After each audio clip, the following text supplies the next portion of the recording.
Bonjour à tous. Alors, nous sommes Atiba Voyage, une agence locale basée à Maputo, au Mozambique. Et aujourd'hui, on va vous présenter la destination Mozambique avec Clara, donc, qui est la fondatrice de Atiba, et moi-même, qui est la responsable B2B et donc qui sera en charge de vos voyageurs. Bonjour à tous. Donc, comme l'a dit Laura, je m'appelle Clara. Je suis la fondatrice de Atiba que j'ai fondée il y a maintenant 7 ans, en 2018. Après avoir travaillé dans différentes agences locales en Afrique australe, j'ai décidé de m'installer au Mozambique en suivant mon conjoint et d'y fonder notre entreprise. Donc, le Mozambique, pour ceux qui ne visualisent pas encore très bien ce pays assez inconnu, c'est un pays assez grand, comme vous pouvez le voir, donc 2500 km de côte du sud jusqu'au nord. La capitale du Mozambique est Maputo, donc ici, au sud du pays. Pour arriver au Mozambique, on a environ 15 heures de vol avec escale tout le temps. On n'a pas encore de vol direct à partir de l'Europe, mais ça ne saurait tarder. Comme on dit souvent chez Atiba, le paradis, ça se mérite. Très facile d'arriver au Mozambique pour les Français et la plupart des pays européens, des nationalités européennes. On a une exemption de visa. Ce qu'il faudra juste, c'est une lettre d'invitation que l'on va vous fournir et 650 méticages, donc équivalent environ à 10 € à régler sur place. Et c'est tout. Ensuite, c'est très facile et très fluide. Donc, le Mozambique est une ancienne colonie portugaise. On y parle donc portugais, c'est la langue officielle et nationale. Bien sûr, comme dans beaucoup de pays de cette région, il y a énormément de dialectes aussi, mais vous découvrirez ça un peu plus tard. Petite particularité qu'on ne connaît pas toujours sur la région et qui est un détail quand même important, c'est que Maputo est à 2 heures de l'Afrique du Sud. Donc, vous voyez, Maputo, c'est ici. Et le Kruger National Park est juste ici. Et donc, du coup, c'est vrai que c'est hyper sympa pour faire des combinés, des voyages combinés safari, Mozambique, sur des séjours de 2 à 3 semaines. On vous le présentera un peu plus tard, mais voilà, c'est un détail à noter qui est vraiment important. Donc, le Mozambique, c'est pour qui ? On aime beaucoup l'adapter au final à tout type de voyageurs. Évidemment, la première chose qu'on va avoir en tête, c'est vraiment le côté lune de miel pour ces côtes dont parlait à l'instant Laura, pour ces plages paradisiaques. Donc, c'est vraiment le premier point qu'on va avoir, mais c'est également adapté aux familles, aux voyageurs aventureux. On peut y faire de la tente sur le toit. On peut très bien le combiner justement, comme le disait à l'instant Laura, avec l'Afrique du Sud et donc avoir un parcours qui va nous permettre une grande diversité de paysages, mais également animalières. Donc avoir vraiment ce côté bush and beach qu'on aime beaucoup et qu'on met beaucoup en avant pour tout type de voyageurs. Donc une fois de plus, voyageurs aventureux, famille, couple, etc. Alors, Atiba, pour la petite anecdote, ça veut dire compréhension en Yoruba, qui est un dialecte du Bénin dont est originaire Clara, d'où vient le nom de l'agence de voyage. Petit clin d'œil, mais voilà, tout ça pour expliquer aussi que Atiba Voyage, c'est une ADN et des valeurs très fortes qu'on essaie de porter au sein de l'équipe et de transmettre à nos voyageurs. D'abord, évidemment, on fait des voyages sur mesure. L'idée, c'est vraiment de créer des voyages uniques, simplement parce que le Mozambique, c'est un pays qui n'est pas très connu, assez atypique et que les gens n'oublient pas en fait. En général, ils s'en souviennent toute leur vie et c'est vrai que les retours de nos voyageurs ont souvent été autour de cette idée de en fait c'est le voyage d'une vie, c'était un rêve d'une vie et donc voilà, c'est quelque chose qu'on aime bien porter et qu'on aime bien promouvoir. En second temps, évidemment, on a une éthique, c'est important pour nous. Alors, on promeut à la fois un voyage éco-responsable, on est labellisé Travel Life, et c'est aussi et surtout pour garder une forme de discipline et de ligne de conduite sur les bonnes pratiques à adopter dans le tourisme durable. Mais aussi, on promeut un voyage socio-responsable, c'est-à-dire que on travaille au maximum, évidemment, avec des prestataires locaux, mais aussi avec des lodges qui sont impliqués dans le développement local, dans des projets sociaux sur place. Nous, on a aussi cette sensation d'avoir la responsabilité de faire rayonner, de promouvoir le Mozambique comme ça, parce qu'il y a très peu d'agences et de gens sur place. Et donc, forcément, on détient un peu ce pouvoir de montrer, de promouvoir le Mozambique à travers nos yeux. Et donc, évidemment, si on pouvait le faire d'une manière éthique et dans une démarche responsable, c'est tout ce qu'on cherche. Donc, c'est aussi ce que vous pouvez mettre en avant auprès de vos voyageurs. Et enfin, connaître et incarner.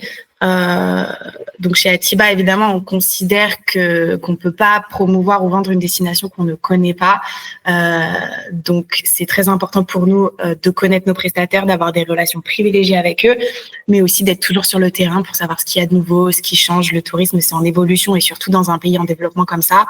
Donc toute l'équipe est soit basée donc à Maputo, soit en Afrique australe, Afrique de l'Est.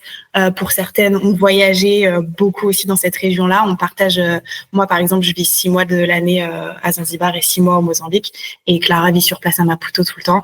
Donc voilà, l'idée pour nous, c'est vraiment de connaître la destination pour mieux la présenter et l'incarner. Alors, le Mozambique, mais pourquoi? On en a rapidement parlé, on va un petit peu plus rentrer dans le détail. Donc déjà, le premier point, c'est qu'on a une culture africano-portugaise, chose qui est assez spécifique quand on connaît les autres pays d'Afrique. On le sait que la culture portugaise et lusophone a été vachement plus portée sur des pays comme justement le Brésil, comme le Cap-Vert et du coup également comme le Mozambique et l'Angola. Donc on a vraiment des choses très spécifiques pour une Afrique qui est très différente de ce qu'on peut retrouver dans d'autres pays d'Afrique de l'Ouest ou de l'Est. Une destination secrète, évidemment, ça c'est le premier atout à mettre en avant. On est hors des sentiers battus, on est sur une destination très authentique, on a des lieux magique, et c'est vraiment ça qu'on aime mettre en avant auprès des voyageurs. Et on a beaucoup de voyageurs qui justement veulent quelque chose de nouveau, qu'ils ne connaissent pas, qui est encore très peu connu, et donc clairement la destination répond très bien à cette demande. Donc des plages paradisiaques, comme on le disait un petit peu plus tôt, évidemment que ce soit pour une lune de miel ou même pour des familles, on est à fond sur des plages paradisiaques. Ça peut être très agréable aussi pour les petits parce que du coup on a des fonds marins très peu profonds, donc c'est très agréable. Ils peuvent également faire du snorkeling, ils peuvent également en profiter sans qu'on ait des conditions trop compliquées pour eux. On a clairement un paradis pour les plongeurs avec de très beaux fonds marins. On a une des plus grandes concentrations de requins-baleines au monde, et on a également des dugongs, donc pareil, des animaux qui sont très peu répertoriés sur Terre. Et pour finir, on a clairement un joyau de nature parce que oui, on a 2500 km de côte, mais pas que. On a également toute une forêt endémique qui se trouve tout le long de la côte. Donc ça nous permet aussi clairement d'avoir un côté nature qu'on va pouvoir retrouver avec ce côté balnéaire. Pour avoir une idée un peu plus concrète de nous, ce qu'on propose en termes d'itinéraire, ça c'est un petit peu l'incontournable du Mozambique qu'on propose. Donc comme on le voit là, on a Maputo et l'idée c'est de remonter la côte jusqu'à Vilanculos. Ici on a environ 800-900 km déjà, donc c'est un voyage qui peut se faire sur 2 semaines, 3 semaines facilement. Et ce qui est intéressant, comme on le mentionnait tout à l'heure, c'est que le Kruger est juste ici, et donc du coup Maputo est vraiment à 2 heures, 2h30 du Kruger. Donc l'idée pour nous, c'est de faire potentiellement un safari de 2-3 jours d'abord dans le sud du Kruger ou dans une réserve privée, et ensuite de remonter la côte jusqu'à Vilanculos en autotour ou en transfert selon ce que les clients recherchent comme type de voyage.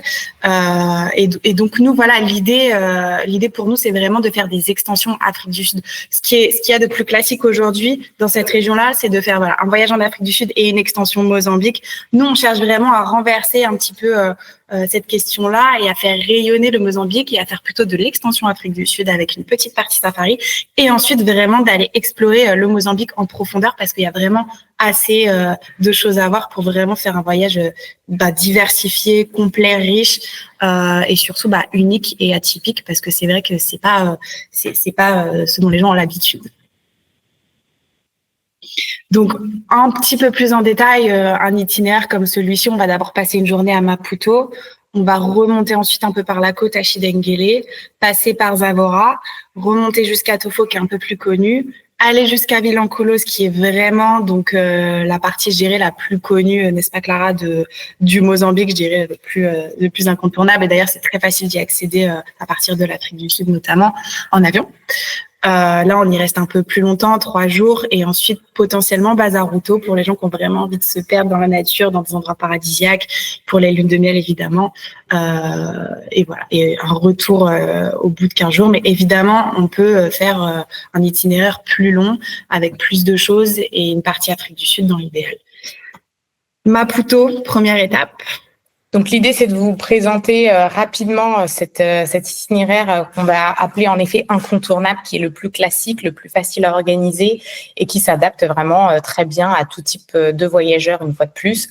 Donc Maputo la Belle, qui est la capitale du pays, où nous sommes basés, où moi-même je vis depuis pratiquement 10 ans maintenant, donc je connais bien.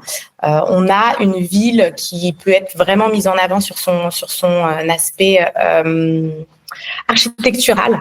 On a également des guides francophones qui peuvent faire visiter. On a également nos guides francophones qui peuvent faire vraiment une journée d'immersion avec aller se perdre justement dans les marchés, aller se perdre également dans les marchés aux poissons, donc avoir des déjeuners locaux. C'est vraiment des choses qu'on va pouvoir organiser. Il faut vraiment comprendre que Maputo est une bulle par rapport au reste du Mozambique. Donc c'est la capitale, c'est aussi là évidemment où on retrouve toute l'influence du pays et puis surtout tout le pouvoir du pays. Donc une fois qu'on sort de Maputo, on a vraiment une très grosse différence avec le reste du Mozambique. Donc Maputo va vraiment avoir ce côté une fois de plus culturel, architectural. On a une des plus belles gares aussi au monde. Donc on va vraiment mettre ça en avant sur cette étape-là. Elle n'est pas incontournable. Certains voyageurs ne veulent pas justement avoir cet aspect-là. Moi, j'estime, forcément, en y vivant depuis 10 ans, on prêche une convaincue, elle fait partie des petits incontournables à visiter pour comprendre justement comment fonctionne le pays et comment est-ce que tout cet argent-là peut être concentré sur cette ville-là. Et c'est vrai que pour ceux qui connaissent l'Afrique et les grandes capitales d'Afrique, Maputo, c'est vraiment atypique. Pour le coup, ça vaut le coup parce qu'en fait, c'est très calme, c'est très clean, c'est très organisé, c'est vert, il y a la mer. On est sur une ville où il fait bon vivre. Je trouve qu'il y a une douceur de vivre. Moi, à chaque fois que j'y vais, j'adore. Et c'est vraiment différent pour le coup des grosses villes de ce coin-là du monde. Donc, ça vaut vraiment le coup de le visiter. Du coup, ensuite, on remonte un petit peu sur Chilengele. On aime beaucoup l'étape de Chilengele parce qu'elle va vraiment être différente du reste du séjour. Donc, en fait, on est au bord d'un lac. La mer n'est pas loin. On est à 1,5 km de la mer. Mais vraiment, le logement se situe au bord d'un lac, près des marécages. Et donc, du coup, c'est hyper agréable d'avoir cette étape très reposante. On peut la mettre en fin ou en début de séjour. Nous, on aime bien monter crescendo ou justement, au contraire, redescendre dans ce sens-là. Donc, elle se prête très bien. Et puis aussi, elle est sur le chemin, clairement. Et on va avoir aussi des activités très originales comme justement du cheval, comme on voit sur la photo, des visites de village, etc., etc. Alors là, on arrive encore un petit peu plus haut, on change un petit peu de paysage, on va sur les dunes de Dovela. Donc c'est un écolodge qui a été construit sur des dunes. C'est une étape un peu incontournable, voire vraiment incontournable pour nous, pour plusieurs raisons. La première, c'est que évidemment c'est magnifique en termes de paysage. On a de la forêt, on a des chemins de randonnée, on a la migration des baleines entre juin et octobre, qui est absolument exceptionnelle. Et je crois que c'était les propriétaires qui disaient c'est vraiment une autoroute de baleines parce que c'est vrai qu'on en voit énormément à partir du pont, c'est exceptionnel. Et voilà, on a des bungalows un peu haut de gamme et on a aussi de la tente safari pour les voyageurs un petit peu plus routes, qui ont envie d'être plus proches de la nature pour une expérience un peu plus immersive. Donc c'est vraiment très sympa. Il y en a pour tous les goûts et ça convient aussi très bien aux familles. Et évidemment, la deuxième chose qu'on aime beaucoup sur ce coin-là, c'est que c'est un projet de développement. C'est un écolodge qui a été co-créé avec le village Chopé juste à côté. Et donc, du coup, il y a vraiment un gros travail de développement local sur ce coin-là, avec également les habitants du village qui participent au développement du lodge et inversement. Donc, voilà, on peut vraiment découvrir la vie locale avec une approche non voyeuriste et très éthique. Et c'est vraiment très sympa pour les gens aussi qui veulent comprendre la vie un peu authentique du Mozambique, tout en étant dans le confort. Tofo, donc là, on remonte encore un petit peu plus haut. On arrive vraiment sur la partie balnéaire du pays. Tofo aussi, c'est une étape assez incontournable. C'est un village de pêcheurs. C'est très mignon, c'est très animé. On peut tout faire à pied. Et alors, évidemment, Tofo, c'est connu pour ses plongées, pour ses requins-baleines et pour tous ces animaux marins, en fait, où on va pouvoir faire beaucoup d'excursions de ce type dont on va parler juste après. Mais voilà, nous, on aime beaucoup parce qu'évidemment, c'est un village animé. Vous voyez, on peut sortir un petit peu. ça reste le Mozambique, ça reste du coup très authentique. On est plutôt dans des petites casas en bois pour aller boire des verres, mais voilà, il y a un côté un petit peu village, un petit peu authentique avec la plage, avec les animaux. Et donc voilà, il y a de quoi faire. Il y a beaucoup d'excursions, du surf, des choses comme ça. Donc Tofo, c'est vraiment une étape où on va rester 3 jours ou plus, mais au moins 3 jours, je dirais, avant de partir sur Vilanculos. Vilanculos, joyau du Mozambique, hein, clairement, on le voit tout de suite au vu de ses couleurs.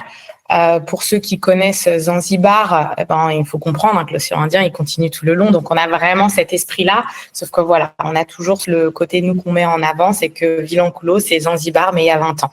Donc, c'est-à-dire que le tourisme est très peu développé. On a quand même de plus en plus de resorts qui sont en train de se construire. Mais voilà, on arrive encore à avoir suffisamment d'espace pour se sortir une fois de plus hors des sentiers battus avec une vie locale très active. On est au cœur du village une fois de plus. La grosse différence entre Tofo et Vilanculos, c'est que Vilanculos est plus grand. C'est quand même une ville, alors que Tofo est un village. Et donc, le fait d'avoir une ville, on a aussi une vie locale très importante, justement avec les pêcheurs qui reviennent, qui vont vendre leurs poissons, etc. Il y a un marché. Donc, c'est quand même plus animé et plus authentique que ce qu'on va pouvoir retrouver sur Tofo, qui va être très centré plongeur. Là, sur Vilanculos, on va retrouver vraiment cette atmosphère-là, qu'on aime beaucoup, qu'on met beaucoup en avant et où on va aussi avoir des activités très locales. Donc, une fois de plus, je pense aux balades à cheval, mais aussi toutes les balades en dos qu'on peut retrouver. On va aller à la rencontre des hippocampes. Donc, il y a vraiment des choses originales et différentes qu'on peut faire sur cette étape-là et qu'on n'aura pas vu et entendu avant. On termine par Bazaruto. Alors, il faut vraiment comprendre que Vilanculos et Bazaruto sont très proches. Bazaruto, c'est en face. Donc, c'est l'archipel qui est juste en face de Vilanculos. On a de nombreux hébergements qui sont basés sur Vilanculos et où on voit justement l'archipel. Quand on est sur l'archipel de Bazaruto, il faut vraiment comprendre que donc c'est un ensemble d'îles. Certaines ne sont pas du tout habitées, d'autres sont très peu habitées avec juste 2 ou 3 logements. Donc voilà, c'est vraiment ce côté perdu, Robinson Crusoe qu'on va rechercher. Et puis aussi quand même clairement un côté luxe. Il faut vraiment comprendre que les hébergements qui sont là-bas sont quand même beaucoup plus haut de gamme que ce qu'on va pouvoir retrouver sur Vilanculos. Donc voilà, on va plutôt y envoyer justement les lunes de miel, les clients qui ont du budget, qui veulent voir autre chose, qui veulent vraiment être tout seuls pendant quelques jours. Ça peut aussi très bien se combiner pour justement les voyageurs qui n'ont pas forcément le budget de le faire 5 nuits. On va pouvoir faire peut-être 3 nuits sur Vilanculos et le petit clin d'œil, aller se faire les 2 dernières nuits sur Bazaruto où on peut accéder en bateau, que ce soit traditionnel ou speedboat ou en hélico, même si on sait que c'est un petit peu moins éco-responsable, ça reste quand même souvent le coup de cœur pour les voyageurs qui peuvent se permettre d'aller jusque-là. Et puis, ce qui est sympa aussi à noter, c'est que c'est un parc national et donc du coup, c'est protégé et donc les animaux fleurissent et la faune et la flore marine sont exceptionnelles. Les animaux sont beaucoup plus gros qu'ailleurs. C'est vraiment sympa. Donc voilà, l'itinéraire classique, incontournable du Mozambique que nous, on aime beaucoup faire évidemment et qui plaît surtout énormément aux voyageurs et donc qui marche à tous les coups. Donc voilà, si vous avez vraiment des voyageurs qui vous demandent une idée de ce qu'ils pourraient faire au Mozambique, vous pouvez déjà donner ce type d'itinéraire comme guidance. Et ensuite, évidemment, on vous accompagne sur le reste et sur des choses un peu plus atypiques. Et je rajouterais même que ce qui est aussi super sur cet itinéraire-là, c'est qu'il est très facile à faire. On a souvent tendance à se dire que le Mozambique, c'est loin, que c'est compliqué, que les routes vont pas être en bon état. Pas du tout. Sur cette partie-là, sur cet itinéraire-là, on est vraiment sur un voyage facile qu'on peut faire en autotour, tout comme avec guide ou juste avec chauffeur. Donc, c'est vraiment un itinéraire accessible à tout le monde. Tout à fait. En termes d'hébergement, nous on aime beaucoup évidemment tout ce qui est boutique hôtel, hébergement de charme à taille humaine, de caractère, évidemment éco-responsable au maximum. Donc voilà, vous avez des petites vidéos là qui présentent un petit peu des hébergements avec lesquels on aime beaucoup travailler. Et on pourra vous envoyer ça à l'avenir si ça vous intéresse plus de voir en profondeur. Mais voilà, c'est le type vraiment d'hébergement qu'on aime beaucoup promouvoir. Du coup, rapidement, on souhaite mettre en avant une vraiment de nos activités incontournables qui est le Ocean Safari. Donc, Laurent en a parlé tout à l'heure, ça se situe à Tofo. On a une interaction avec les requins-baleines, c'est assez exceptionnel, on n'a que très peu de lieux encore au monde qui le permettent. Il faut aussi comprendre que la spécificité du Mozambique, c'est qu'on a tellement... les animaux sont tellement nourris, ils ont tellement à manger, ils sont pas nourris par l'homme, mais ils ont tellement à manger de manière naturelle qu'en fait, ils sont beaucoup plus gros que dans d'autres régions. Donc, les requins-baleines, les baleines, les dugongs, les poissons sont plus gros que d'autres endroits. Et donc, pour nous, vraiment, le Ocean Safari, bien sûr que c'est une interaction avec le requin-baleine, mais on peut également y voir des raimentas, on peut également y voir des poissons de ligne. Et donc, pour les gens qui sont pas plongeurs, c'est quand même vachement sympa de pouvoir se dire qu'on peut quand même avoir une vraie interaction en snorkeling avec des belles choses, des choses impressionnantes, et même pour les petits, puisqu'on peut même le faire en bateau. Il n'y a pas d'âge restrictif, et à partir de 4 ans, les enfants peuvent aller dans l'eau avec ou sans gilet de sauvetage en fonction de leur niveau. Et on a en plus la plus grande concentration de requins-baleines au monde quand même au Mozambique, parce que parfois on pense à mafia, on pense à certains spots, mais le Mozambique c'est quand même le recoin des requins-baleines, donc c'est vraiment un incontournable. Et ils sont là toute l'année.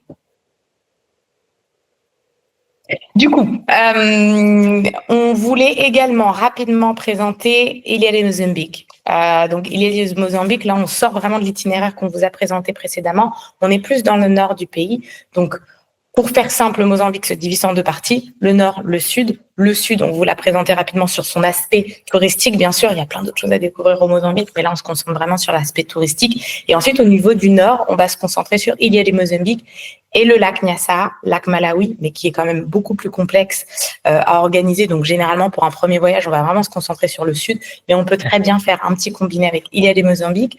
Le point positif aussi de Ilha de Mozambique, c'est qu'on a des vols. En fait, on va voler jusque Nampula ou Nacala, et on a des vols avec Airlink depuis l'Afrique du Sud, depuis le Kenya, depuis Maputo. Donc, ça reste quand même assez accessible. Et ensuite, 2h30 de route avec un de nos chauffeurs qui vous emmène jusqu'à Ilha de Mozambique. Qu'est-ce qu'on retrouve sur Ilha de Mozambique? Un côté encore plus authentique que ce qu'on a pu trouver de ce qu'on a pu vous présenter avant, pardon. Ce qu'il faut savoir, c'est que Ilha de Mozambique est le premier point qui a été touché et découvert par les Portugais. Ça avait avant été découvert par les Arabes, donc on a clairement un mélange des 2 cultures sur le côté architectural. Et il faut savoir que le nord du pays est un peu plus musulman aussi, donc on va y retrouver justement des mosquées, on va y retrouver le style architectural portugais mélangé avec les arabesques. Donc, c'est vraiment très authentique. C'est tout petit. C'est vraiment, on est hors du temps quand on y est. On va se concentrer vraiment sur le côté culturel, donc c'est-à-dire comprendre comment on a eu ce mélange-là. On a des guides francophones également sur place et on est vraiment sur des tout petits hébergements où on va aller se balader à pied pour le soir, aller au restaurant, etc. Donc ça, c'est assez exceptionnel de manière générale dans le pays et on apprécie beaucoup cet esprit-là. Et d'ailleurs, Clara, tu parlais tout à l'heure de Zanzibar. En fait, ce qui est marrant, c'est que la capitale de Ilha de Mozambique, c'est aussi Stone Town, tout comme la capitale de Zanzibar. Donc, c'est vraiment le même type d'ambiance, culture musulmane, voilà, le même type d'architecture, de paysage. Mais voilà, encore une fois, Ilha de Mozambique, c'est Stone Town de Zanzibar, mais il y a 20 ans, donc vraiment très authentique, très unique. Et c'est vrai qu'en fait, on peut vraiment beaucoup faire de parallèles entre ces 2 destinations à ce niveau-là. Rapidement, pour vous donner une idée un peu plus concrète aussi, donc des tarifs pratiqués au Mozambique. Donc, on vous a mis un petit tableau pour résumer tout ça. Globalement, on parle d'un prix minimum par jour, par personne, sur une base de 2 personnes. On peut faire plus, évidemment. Difficile de faire moins. Et ça, voilà, hein, ça inclut l'hébergement, le transfert. Donc, en autotour, on est environ donc, à 150 € par jour, par personne, minimum. En transfert, on est à 190 €. Avec guide, toujours, alors des fois on nous demande avec guide, oui c'est possible, il faut toujours considérer, comme vous le savez évidemment, que c'est comme une 3e personne, donc un hébergement, des frais d'entrée, la nourriture, tout ce qu'on compte pour une personne single, il va falloir le compter pour un guide, sachant qu'on est sur un pays où il y a peu d'infrastructures, donc tout n'est pas développé comme dans certaines destinations où on a des chambres pour les guides, voilà, c'est pas forcément le cas au Mozambique, pas partout, donc faut penser à ça.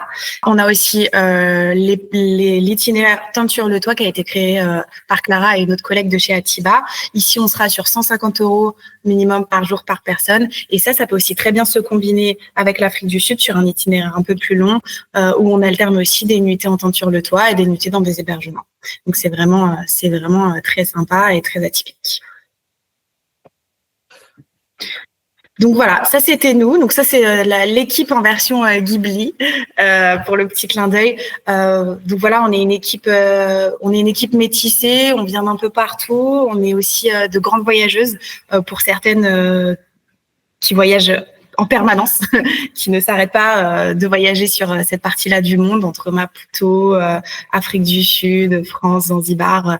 Voilà, on est ravis en tout cas d'accueillir vos voyageurs, vos prochains voyageurs et vos futurs projets au Mozambique, sur des combinés aussi Mozambique, Afrique du Sud, si ça vous intéresse. Et bien sûr, on reste disponible pour répondre à toutes les questions, pour aller en profondeur sur tous ces points.